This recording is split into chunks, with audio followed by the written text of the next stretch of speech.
الكهرباء الطبيعيه على 100%. اول دوله في اوروبا ولا في العالم؟ يعني هي انا بنحكي لك على اوروبا، في العالم الله اعلم. في اوروبا بنحكي لك على اوروبا، لانه اي حاجه متعلقه بالمناخ، متعلقه باي شيء، يعني المانيا هي الاولى مستهدفه، لانها عندهم بعد الحرب العالميه بالافراد عندها اتفاقيه عامله كمان، وعاملين عليها ضغوطات ولحد الان ما زالت سريه المفعول. يعني المانيا لحد الان ما زالت تخلص ما زالت بدون جيش، وما زالت بدون سياسه. يعني بقول لك المانيا اقتصاديا عملاق اقتصادي وقزم سياسي. المانيا سياسيا قزم، ولكن اقتصاديا ما عندهاش كلمه. ولكن اقتصاديا عملاق. وبالتالي هي بسبب محمد نبيل، بسبب الاقتصاد تاعها اللي المانيا ربما ياخذوا لها شويه الراي سياسيا. صح، يمكن، لانه اقتصاديا يعني رقم واحد في اوروبا، وخرجت يعني الان بريطانيا من الاتحاد الاوروبي. بقي كان المانيا، وبدرجه اقل وشويه فرنسا اللي هذه الاتحاد الاوروبي على كتافهم. محمد نبيل، كلهم يعني لو المانيا ما عندهاش تداعيات، ما عندهاش تداعيات الحرب العالميه الثانيه، هل تظن أن ألمانيا اليوم ربما كانت ستكون الأولى فوق الكرة الأرضية؟ بطبيعة الحال. بقول لك حاجة برك، ألمانيا لو كان عندها شاطئ بحر، ألمانيا لو كان عندها شاطئ بحر مثل شاطئ، يعني نقول احنا بفرنسا أقل ولا الجزائر أقل ولا احتلت العالم. تخيل ميناء هامبورغ، ميناء هامبورغ هو ميناء وين جاي في واد، مش بحر. واد يعد من أكبر الموانئ في العالم. هو المغذي الأول في أوروبا. لأوروبا. يعني منها تدخل، وعلى سبيل المثال تدخل 80% من القهوة اللي يشربها الأوروبيين كاملة. تدخل عبر ألمانيا. من القهوة اللي تشربها أوروبا تدخل وتتكونترولا، ويعطونا الضوء الأخضر من الثمة باش تروح من هامبورغ، من ميناء هامبورغ. محمد نبيل، وهذه السلع كلها اللي رانا نشوفوا فيها. تفضل. كمل تفضل. قلت لك السلع كلها اللي رانا نشوفوها يعني ميد ان جيرماني في العالم كله. يعني في اي بلد تروح تلقى حاجه اسمها ميد ان جيرماني، خارجه من ميناء هامبورغ. ميناء عالمي وعنده صح. محمد نبيل، كملنا ديزرتك، تفضل. ديزرتك يعني هي كانت شحناء ما بينها وبين فرنسا، لأن فرنسا إلى حد الآن ما زالت تبني في الرياكتور تاع النيوكليير، ما زالت تبني وما زالت تعتمد على الكهرباء، تعتمد في الكهرباء تاعها على الطاقة النووية. فرنسا إلى حد الآن ما زالت تعمل وما زالت تبني جدد، وألمانيا يطبقوا عليها في القوانين كما تاع بلجيكا. على سبيل المثال على الديازل منع في أول دولة في العالم منع فيها هي ألمانيا، يعني وجربوا فيها يعني باش يمنعوا الديازل. يعني هي ألمانيا. واي اجتماعات يديروها تاع المناخ، هذيك اللي يديروها في باريس ولا اللي يديروها في كازابلانكا المره اللي فاتت ولا اللي يديروها في شيء، اول قرار لازم تطبقوا المانيا. اي حاجه، اي تجربه تطبقها. وهما شعب خدام، الشعب يخدم بصراحه. شعب ديزرتك راح يبدا في افريل في الجزائر. ماذا تتوقع؟ 400 مليار اورو ستضخها ألمانيا، وربما أو الدول اللي راك تتكلم عليهم انت، لأنه متعدد الجنسيات، ولكن ديزرتاك جاء باسم ألمانيا، وبالتالي يقولوا بلي 400 مليار أورو سيكون مشروع ديزرتاك في الجزائر لمدة 5 سنوات، يعني راح يخدموه في حوالي 5 سنوات. هذا واش سمعت؟ واش رايك فيه انت كشخص؟ إن شاء الله كمهندس، أعطينا رؤيتك. أكيد حاجة صراحة مش اختصاصي، ولكن يعني قفزة نوعية صراحة، قفزة نوعية. ماذا سيقدم ديزرتاك للجزائر ولألمانيا ولأوروبا وللعالم؟ يعني قبل كل شيء راح يعطي للجزائر اسم، راح يعطينا اسم، راح يعطي للجزائر مكان، راح يعطي لدولة الجزائر مكانها. لأنه يعني لو تجي من الناحية الاقتصادية، الألمان لما يعني رانا نخدموا في شركة ألمانية ونتعاملوا مع، خلينا نقول مع الدول والجوار، يعني ألمانيا لما يذكر أمامها يعني دولة الجزائر في حاجة خدمة اقتصادية الانخفاض وبتصغي يعني بانضباط، مش كما يقول لك تونس ولا المغرب ولا ليبيا ولا اي شيء. الجزائر تعطيها اهميه كبيره يعني اقتصاديا. هل تحكي مع اقتصاديا شيء اخر ما يهمناش. محمد نبيل، سيذر علينا اموال طائله ديزرتاك؟ اكيد، حتى ولو ما يدرش اموال طائله راح كما نقولوا احنا باش كما نقولوا احنا بالعربي الناس راح يوفروا بزاف فلوس، توفر فلوس بزاف يعني في ناحيه الكهرباء، لانه احنا بالكهرباء اليوم مازال يجدوا بالبترول. يعني انت تظن انه ديزرتاك سيوفر الكثير، يعني حتى الكهرباء تاعنا ما نولوش نجبدوا من يعني الدراهم اللي رانا نخدموا بهم دوك ربما نحتاجهم في شيء اخر. اكيد حتى راح تجيب حتى تجيب المواطن البسيط، يعني حتى تجيب المواطن البسيط راح يحس بلي كان فرق. تحيه هذه مضمونه. يعني هو المشروع، يعني من اهداف المشروع انه اكتفاء الجزائر ذاتيا بالكهرباء الطبيعيه هو التصدير نحو اوروبا. والتصدير نحو اوروبا يعني اوروبا كامله تقدر تقول راح ستصبح. يقولوا انه ديزرتاك اذا مشى في الجزائر، ما عنديش معلومات عليه بزاف، ولكن انا على حسب معلومات اللي قريتها يقولوا باللي راح يكون الجزائر اكبر مصدر للكهرباء لنصف الكره الارضيه اذا كان مشى يعني، وقد يشغل الى حوالي 50,000 جزائري، يعني يقدر يشغل حتى 50,000 50,000. اكيد كبير، لانه راح تكون صفر.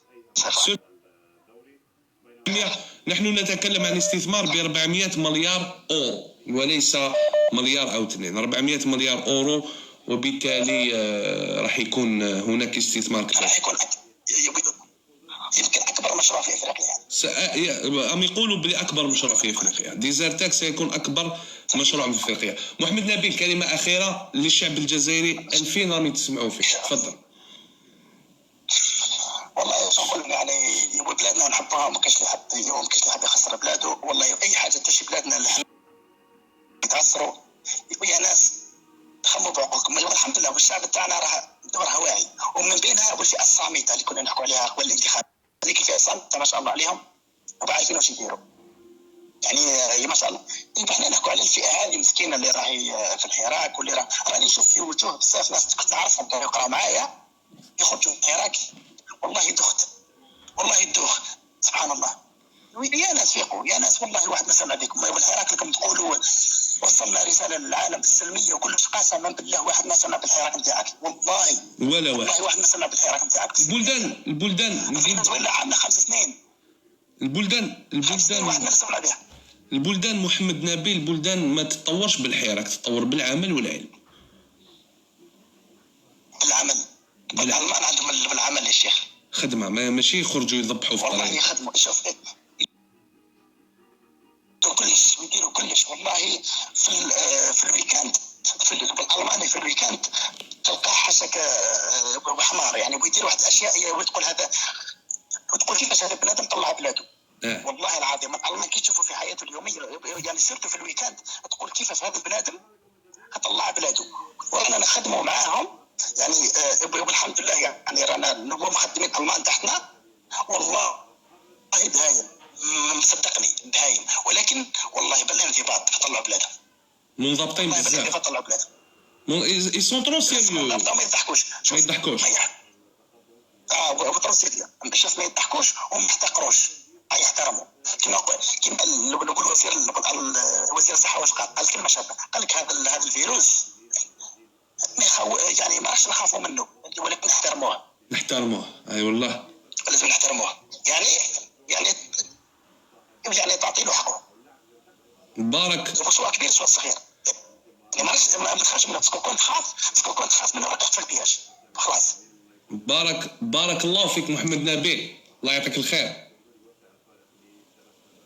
ان شاء الله بارك الله فيكم، وانتم بارك الله فيكم على العمل اللي كنتم ديروا فيه، صراحه مش بالسهل. بارك الله فيكم والله عمل كبير راكم تديروا فيها ما شاء الله عليكم، حتى ولو راكم تديروا يعني في خصله من خصال النبي صلى الله عليه وسلم، يعني حتى ولو بالكلمه يعني بالتغيير بارك الله فيكم، تؤجروا علينا ان شاء الله. بارك الله فيك. المهندس محمد نبيل من ولاية غليزان، هكذا من غليزان. ان شاء الله، شكرا. بارك الله فيك. تحية لك، تحية لك، تحية لك، تحية لمحمد نبيل من هانوفر الألمانية، من ولاية غليزان. تحية له،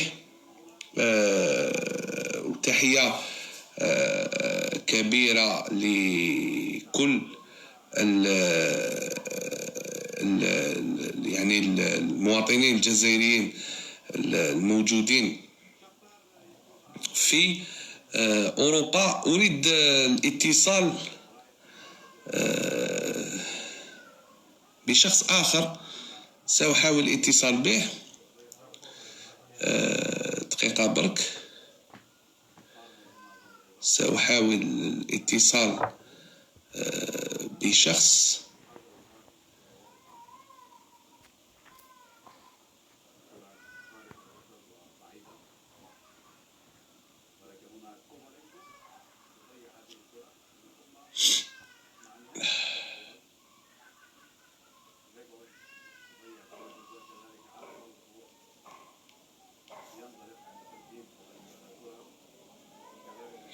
نتمنى أنه يجيب.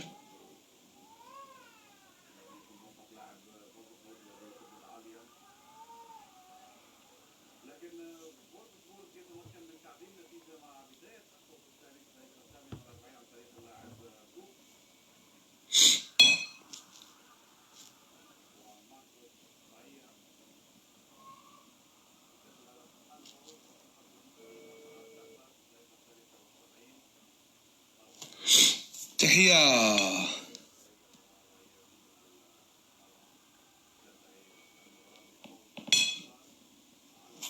أظن أنه ما راهوش موجود. تحية كبيرة لكل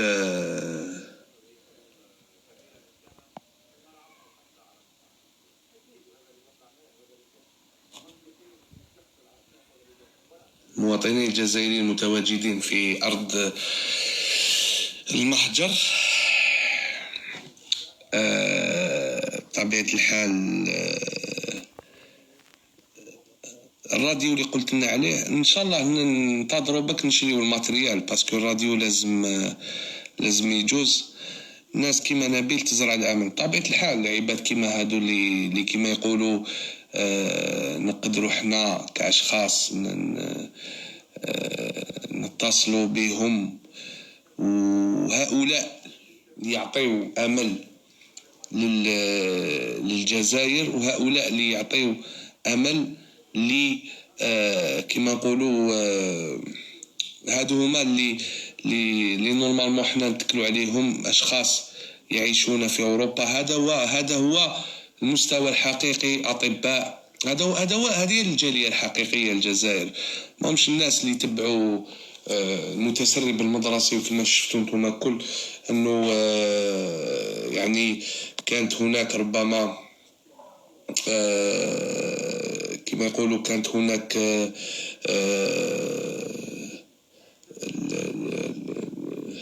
دقيقة برك اتصالات كثيرة. نتوقفوا هنا لهذه الليلة. تحية للمتابعين تاعنا، ان شاء الله نتمنى اننا افدناكم بهذا اللايف. ان شاء الله غدا ان شاء الله نزيدوا نديروا لايف اخر نتحدثوا ربما هذو من النخبه ما شاء الله. كان هناك لايف يعني كما يقولوا شغل الناس كما يقولوا كان تدخل تاعهم طبيب من الجزائر وزوج من فرنسا او واحد من فرنسا اللي هو باحث شاشر ستان دكتور، والاخ الثالث من المانيا نبيل، ثم مهندس في المانيا اللي هو محمد نبيل. كلهم من الجزائر. صافي بليزير، يعني صافي بليزير، كان شرف كبير لي انكم حضرتوا معي هذا اللايف. تحية كبيرة عليكم. اللايف هذا ستجدونه في يوتيوب بعد قليل ان شاء الله. موجود الفرق التقنيه راهي تقول لي ما تنحيش اللايف، انا نطلعوا فيه في يوتيوب. نشكركم كثير، نشكروا كاع المتابعين تاعنا اينما كانوا واينما وجدوا داخل وخارج هذا الوطن. نتمنى ان شاء الله انكم استفدتوا منا ولو قليلا. يعني